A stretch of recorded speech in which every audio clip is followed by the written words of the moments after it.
Yang saya hormati pimpinan dan Bapak Ibu anggota Komisi 3, yang saya hormati Pak Dr. Yunus Husain dan Dr. Yeti. Penjelasan yang disampaikan Pak Yunus memberikan sebuah pencerahan yang sangat bagus pagi ini. Sudah siang ya? Wah, saya merasa pagi nih. Masih lama bukanya berarti. Berarti masih kuat saya nih Pak Ibu Yenti. Baru sahur. Baru sahur katanya. Alhamdulillah berarti berkah ini bahwasanya.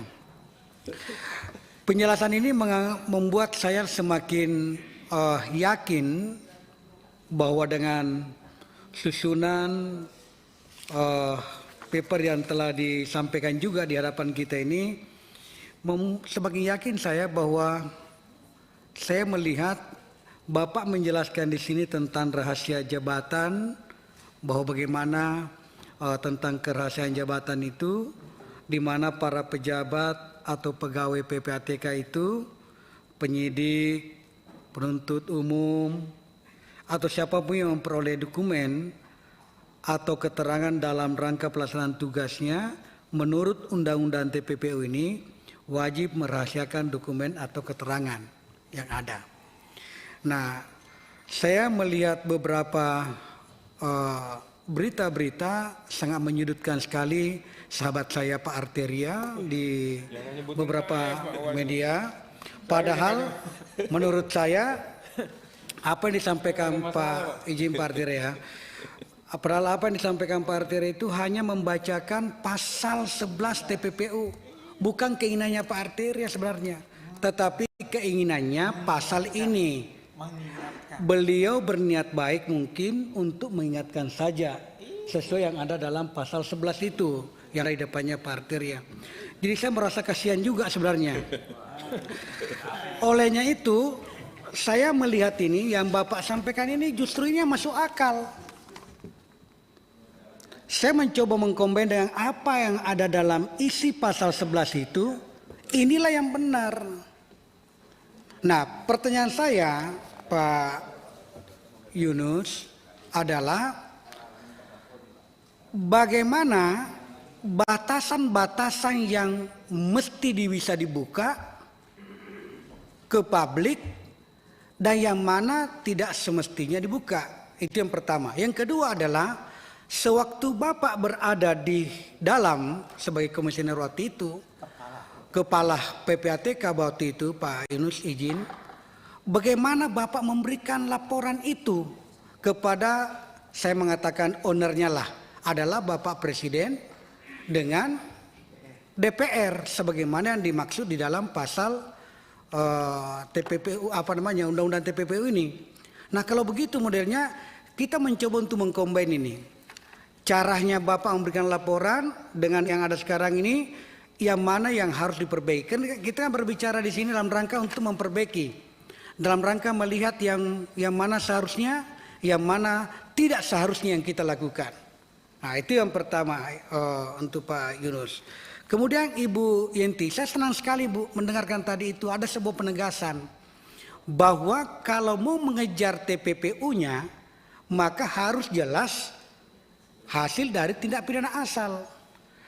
Namun apakah ini harus diperbaiki? Di dalam undang-undang yang saya baca ini, saya belum melihat secara spesifik di dalam undang-undangnya atau saya belum membacanya saja. Di pasal berapa kira-kira bisa ditegaskan itu bahwa sebelum sampai di TPPU-nya maka tindak pidana asal harus lebih dikejar dulu maksud saya. Apakah bisa dimasukkan dalam atau ada rujukannya di dalam undang-undang TPPU itu sendiri, supaya ini menjadi bahan bagi aparat penegak hukum kita nanti dalam rangka melaksanakan tugas dan fungsinya. Nah, ini dua hal ini menurut saya menjadi background dalam berpikir saya dari kemarin sebenarnya. Nah, terkait dengan angka 349 menurut Pak Yunus kira-kira sebagai mantan kepala PPATK, bagaimana cara menghitungnya sehingga bisa mencapai 349 kira-kira, meskipun bukan di eranya Bapak ini, tapi ada bayangan yang bisa kita petik Pak Yunus kira-kira cara menghitung untuk mendapatkan ini, karena ini angka yang seperti yang disampaikan tadi Ibu Yenti ini angka yang sangat besar sekali. 1 triliun saja sudah berapa juta? Kalau itu di bawah 1000 miliar, berarti 349. Duitnya orang Sopeng dikumpulin nggak nyampe sini. Nggak nyampe Pak Arsul, nggak nyampe. Luar biasa. Jadi cara ya kalau 349 triliun dibawa ke sebuah gudang, 1 Sopeng tidak cukup Pak. Nah itu tidak cukup Pak.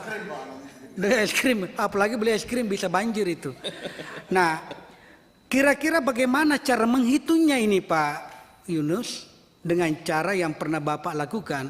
Jangan sampai benar katanya Pak Tobas tadi dengan Pak Arsul mengatakan jangan-jangan ini berhitungnya kalau 100 miliar lompat 1 kali 50 miliar menjadi 150. Kemudian pindah lagi 100 miliar menjadi 250 miliar. Jangan-jangan seperti itu. Atau seperti apa modelnya.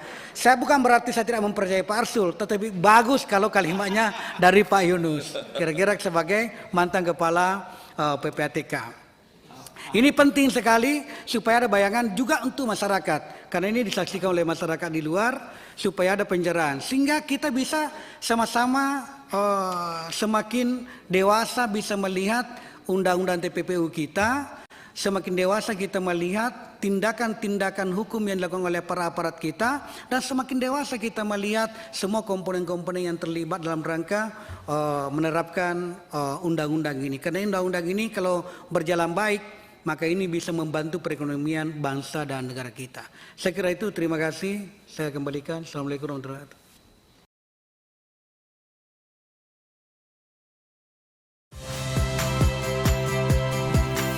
Saya Tifa Solesa. Saksikan program-program Kompas TV melalui siaran digital, pay TV, dan media streaming lainnya. Kompas TV, independen, terpercaya.